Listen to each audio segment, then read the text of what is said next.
Rain pelted my face like 1,000 tiny accusations, each drop stinging as I stood frozen on the dock, staring at the churning lake.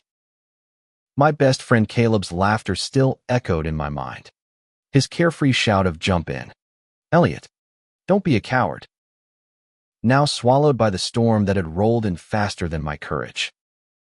I was soaked, shivering, and alone until a hand gripped my arm, pulling me toward the warmth of a cabin and a voice that would change everything. The lake house in Willow Creek, Michigan, was Caleb's family retreat, a rustic escape nestled among pines where the air smelled of damp earth and freedom. I'd been coming here with Caleb every summer since we were kids, our friendship forged through late-night bonfires and secrets whispered under starlit skies. But this summer, at 22, something felt different. Maybe it was the way the world seemed to press heavier on my shoulders. Or maybe it was the way Caleb's dad, James, looked at me like he saw something I hadn't yet named. "Elliot, you're going to catch your death out there," James said, his voice low and steady as he tugged me inside. The cabin door slammed shut behind us, muffling the storm's roar. His hand lingered on my arm, warm and firm, and I couldn't look away from his eyes gray like the lake before a storm, carrying a weight I didn't understand. "Come dry off with me," he added, softer now, and my heart stumbled over itself. I'd known James since I was 12, back when he was just Mr. Harper, the guy who grilled burgers and fixed boat motors with a quiet intensity. At 45, he was still broad-shouldered, his flannel shirts stretched over a frame built by years of manual labor. But this summer, I noticed things I hadn't before: the way his laugh lines deepened when he smiled, the way his hands moved with a careful precision that made my chest ache.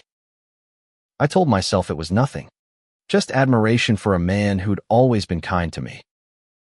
But standing there, dripping wet in his living room, I wasn't so sure. "Take this," James said, tossing me a towel. His fingers brushed mine, and I flinched not because I didn't want it, but because I wanted it too much.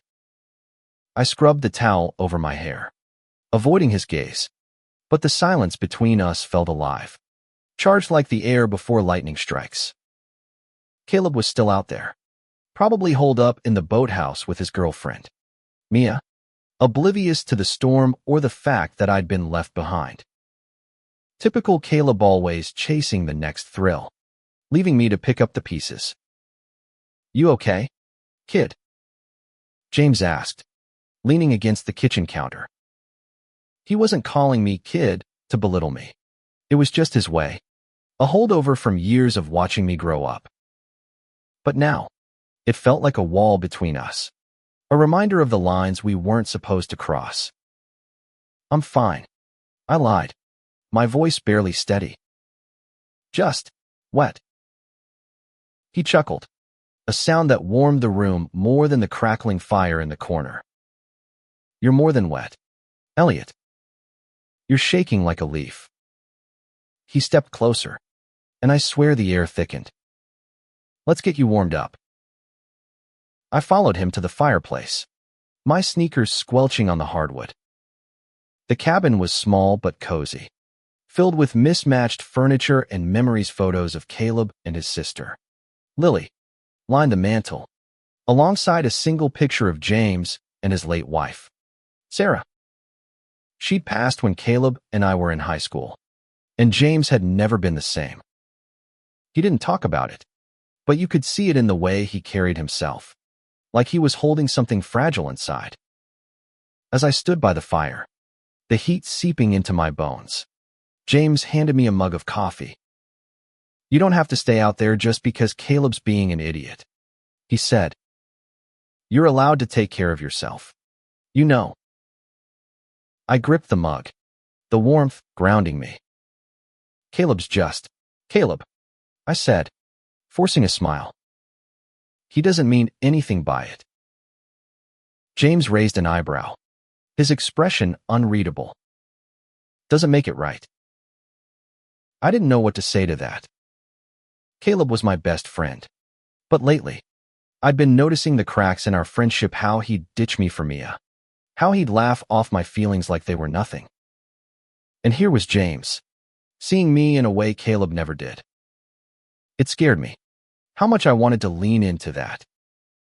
The storm raged outside, and the cabin felt like a bubble, separate from the world. James sat across from me, his hands clasped, his eyes searching mine. "You've been quiet this summer," he said. "Something on your mind?" My throat tightened. There was so much I wanted to say about the confusion swirling inside me, about the way I'd started noticing guys in a way I never admitted out loud, about the fear of what it meant in a town like Willow Creek, where everyone knew everyone's business. But how could I say that to James? Of all people. He was Caleb's dad, for God's sake. "Just figuring things out," I mumbled, staring into the fire. He nodded, like he understood more than I'd said. "Takes time," he said quietly. "But you don't have to do it alone." The words hit me harder than they should have. I looked up, and for a moment, the world narrowed to just us two people caught in a storm, both outside and in. I didn't know what was happening, but I knew I didn't want it to stop. The fire crackled, but it couldn't drown out the pounding in my chest. James's words hung in the air, "You don't have to do it alone," and I felt like I was standing on the edge of a cliff, one wrong step away from falling. I wanted to tell him everything, to spill the mess of thoughts I'd been carrying for months, but fear clamped my mouth shut. Willow Creek wasn't the kind of place where you could be different. It was all church picnics, Friday night football, and gossip that spread faster than wildfire. I'd heard the whispers about those people, the ones who didn't fit the mold, and I'd seen the way eyes narrowed when someone stepped out of line. I'd spent years convincing myself I could keep my head down, blend in, be the Elliot everyone expected, good student, loyal friend, future husband to some nice girl. But sitting there, with James's steady gaze on me, that facade felt like it was crumbling.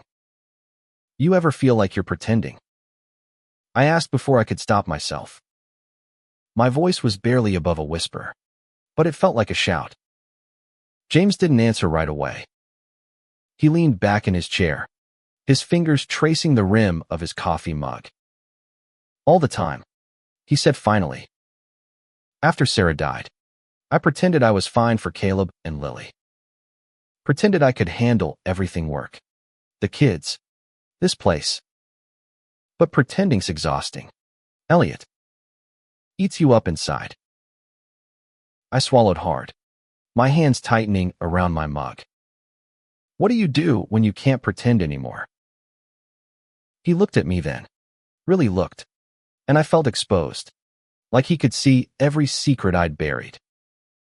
"You find someone who sees the real you," he said, "and you hold on to them." My breath caught. Was he talking about me?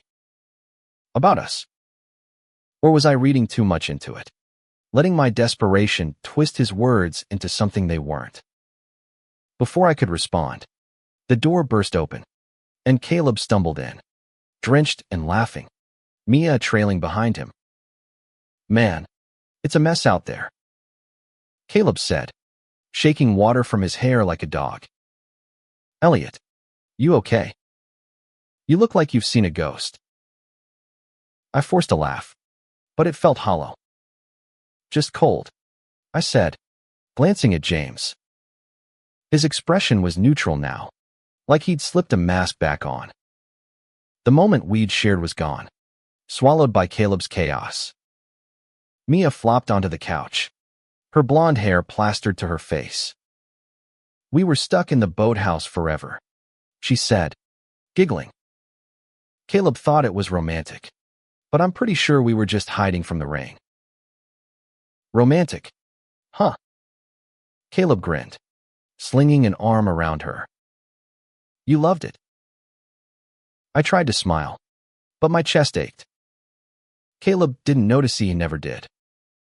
But James was watching me, his eyes soft with something I couldn't name. I wanted to stay in that moment by the fire, just the two of us. But reality had crashed back in. The rest of the evening passed in a blur. Caleb and Mia dominated the conversation, talking about college plans and the bonfire they wanted to have once the storm cleared.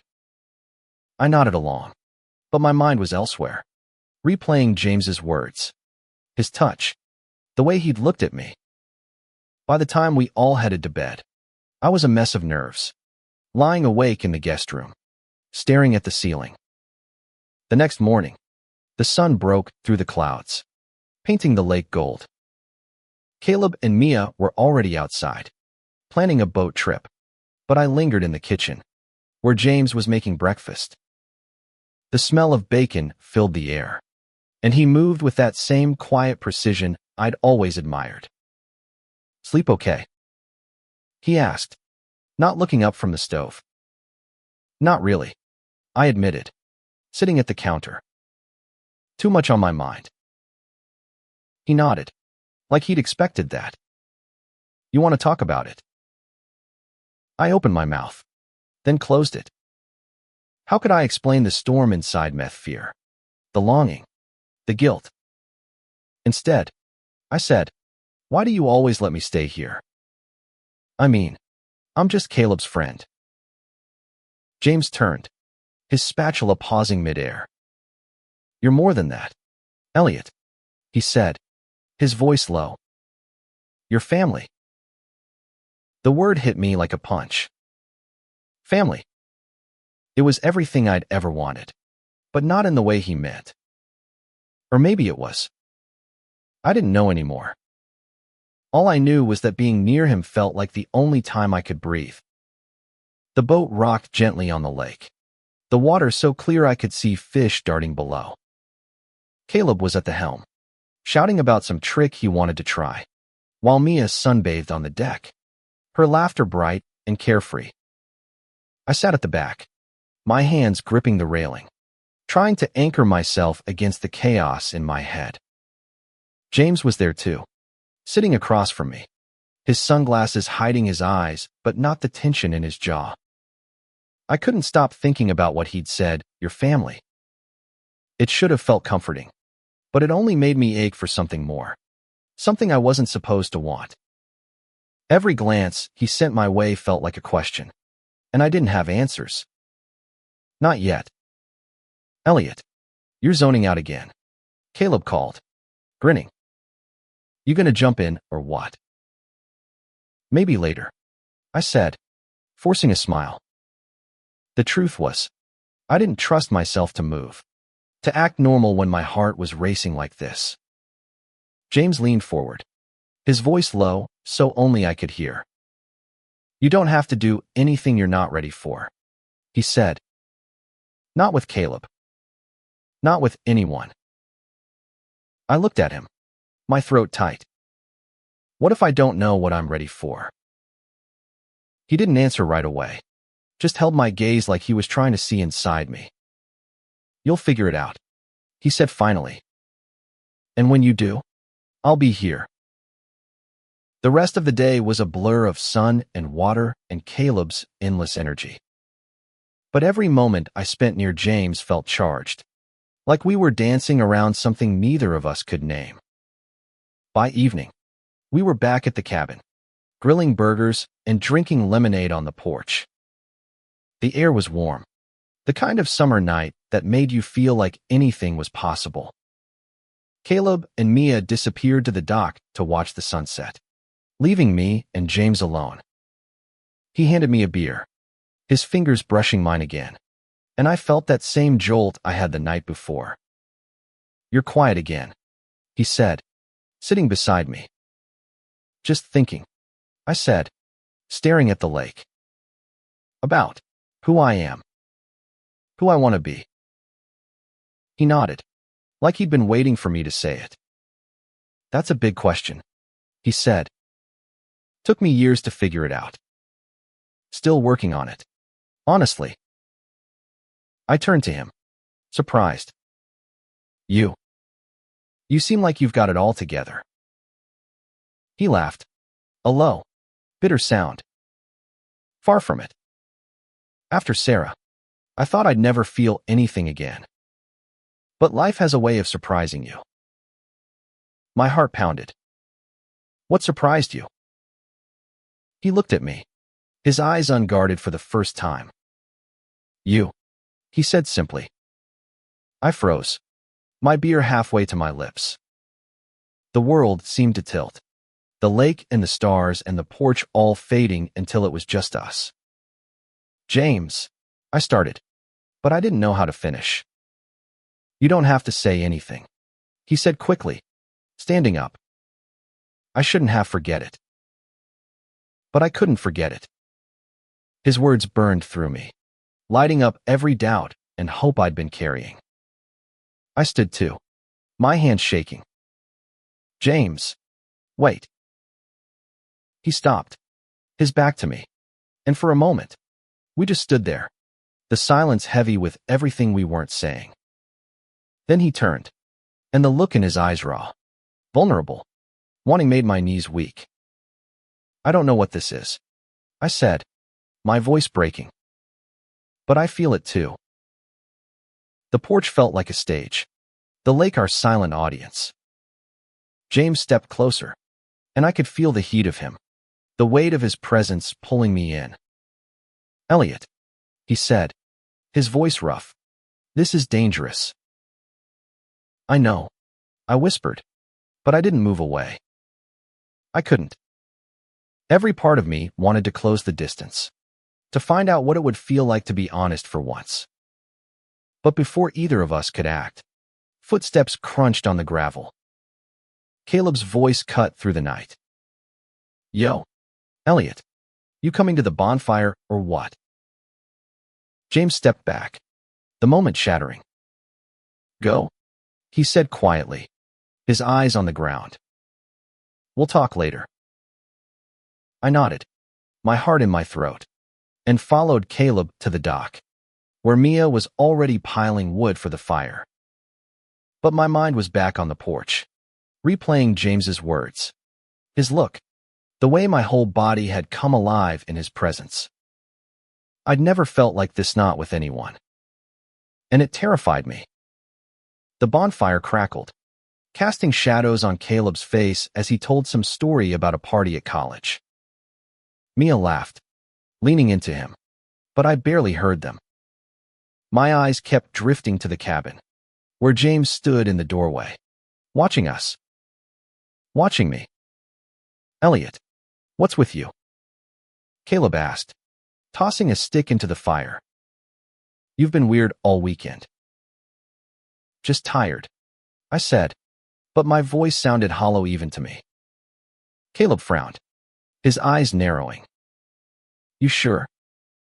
You and Dad have been acting off. My stomach dropped. Had he seen something? Heard something? I forced a laugh. What? You think I'm stealing your dad's attention? Mia giggled, but Caleb didn't smile. Just saying, you're spending a lot of time with him. I shrugged, my heart racing. He's just looking out for me. You know, like family. The word felt like a lie now, twisted by the truth I was starting to face. Caleb didn't push it, but I could feel his eyes on me for the rest of the night. When we finally went back to the cabin, I couldn't sleep, my mind spinning with questions. What was this thing between me and James? Was it real, or was I just desperate for someone to see me? And what would happen if Caleb found out? The next day, I avoided James as much as I could, sticking close to Caleb and Mia. But every time our eyes met, it was like a spark, igniting something I couldn't ignore. By evening, I couldn't take it anymore. I found him in the garage, tinkering with the boat motor, his hands smeared with grease. We need to talk, I said, closing the door behind me. He looked up, wiping his hands on a rag. Elliot, no, I interrupted, my voice shaking. I need to say this. I don't know what's happening, but I can't stop thinking about you. And I'm scared. James. I'm scared of what this means. Of what people will think. Of losing Caleb. But I'm more scared of pretending it's not real. He stared at me, his expression unreadable. Then he stepped closer, so close I could smell the grease and pine on him. I'm scared too, he said. But I haven't felt this alive in years. Before I could think, his hand was on my cheek, his thumb brushing my skin. And then he kissed me soft at first, then urgent, like we were both drowning and this was the only way to breathe. It was everything I'd been afraid to want, and it was perfect. The kiss lingered in the air long after we pulled apart, the garage silent except for the hum of the lake outside. James's hand stayed on my cheek, his eyes searching mine for something regret, maybe, or fear. But all I felt was a quiet certainty, like I'd finally found a piece of myself I'd been missing. We can't do this here, James said, his voice low. Not with Caleb so close. I know, I said, but my heart was still racing, my body alive with the memory of his lips. But I don't want to stop. He smiled, a small, sad smile. Neither do I. But it's complicated. Elliot. You're young. You've got your whole life ahead of you. And don't. I cut him off. Don't say you're too old or too broken or whatever you're thinking. I see you, James. And I want this. He looked at me for a long moment, then nodded. Okay. But we need to be careful. For now. The rest of the weekend was a tightrope walk. We stole moments when we could have brush of hands in the kitchen, a shared glance across the fire, but Caleb's suspicion hung over us like a storm cloud. On the last night, as we packed up to head back to town, he cornered me in the guest room. Elliot, what's going on with you and my dad? He asked, his voice sharp. I froze, my duffel bag half zipped. Nothing's going on. I lied, but my voice cracked. Don't bullshit me, Caleb said. I saw the way you look at him. And he's been different too. If something's happening, I need to know. I wanted to tell him, to be honest for once, but the words wouldn't come. Instead, I said, you're imagining things. Man. He's just being nice. Caleb didn't look convinced, but he let it go. The drive back to Willow Creek was tense, the silence between us heavier than ever. When we got to my apartment, James helped me carry my bag inside, his hand lingering on mine for a moment too long. We'll figure this out, he whispered before he left. The next few weeks were a blur of stolen moments and secret texts. James and I met when we cooed at a diner outside town, in the woods by the lake, each moment a lifeline in a world that felt like it was closing in. But Willow Creek was small, and secrets didn't stay secret for long. One night, Caleb showed up at my door, his face pale. I know, he said simply. Someone saw you and Dad at the diner. People are talking. Elliot. My heart sank. Caleb, I don't. He snapped. You're my best friend. He's my dad. How could you do this? I didn't mean for it to happen, I said, tears stinging my eyes. But I love him. The words hung between us, raw and true. Caleb stared at me, his anger giving way to something softer, hurt. Maybe. Or understanding. You love him, he repeated, like he was testing the words. Does he love you? I think so, I said, my voice barely a whisper. He nodded, his jaw tight. I need time, he said, and then he was gone. The fallout was brutal. Whispers followed me everywhere, in the grocery store, at the coffee shop, even at church. But James was there, steady and sure, holding my hand through it all. We decided to leave Willow Creek, to start fresh somewhere new, somewhere we could be ourselves without fear. On our last day by the lake, James took my hand and led me to the dock where it all began. The water was calm, reflecting the stars above. "I got soaked here too," he said, his voice soft.